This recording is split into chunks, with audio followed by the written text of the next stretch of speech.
As we look at Romans 3:10, we've talked about this Sunday, we've mentioned it yesterday in the charge that Paul has made.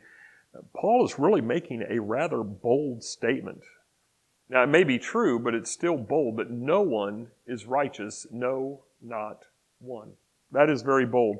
The statement carries the idea that we don't even have a choice. Now, when we get to Romans chapter 5, we're going to see that we really don't have a choice. Adam had a choice, but because of Adam, we really don't have a choice. And so, one of the questions that we must ask ourselves is, if we don't have a choice, does sin rule us? Are we slaves to sin? Well, jumping ahead even further to Romans 6, Paul does indicate that we are slaves to sin. In fact, in Romans 12 through 14, Romans 6 verses 12 through 14, he talks about the reign of sin and the sin having dominion. So there is an element of sin ruling. That power is listed in tangible ways, and we can see some of those again in Romans chapter 3, verses 11 through 18.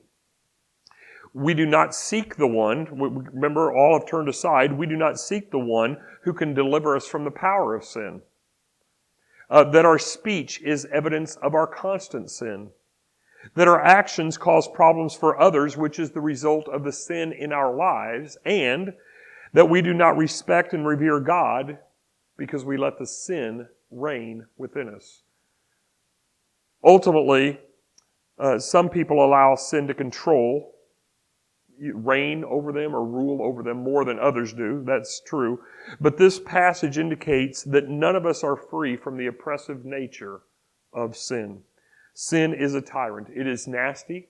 It is ruthless.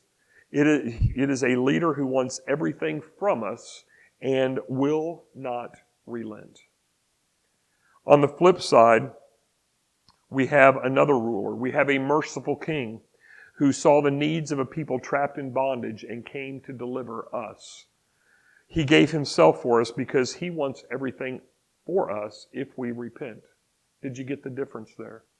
Sin is a nasty tyrant who wants everything for itself and will not relent. But God is a merciful king who wants everything for us if we repent. As I mentioned in yesterday's video, this passage has a definite courtroom feel. And even though we may have been born under the reign of sin, we do have a choice to escape it. We are responsible for our own speech. We're responsible for our own actions. We are responsible in our response to God. He has provided a way to break free from that sin. We can be released from the power of sin. But to do that, we must respond to a different king, a king other than sin. And that king is Jesus.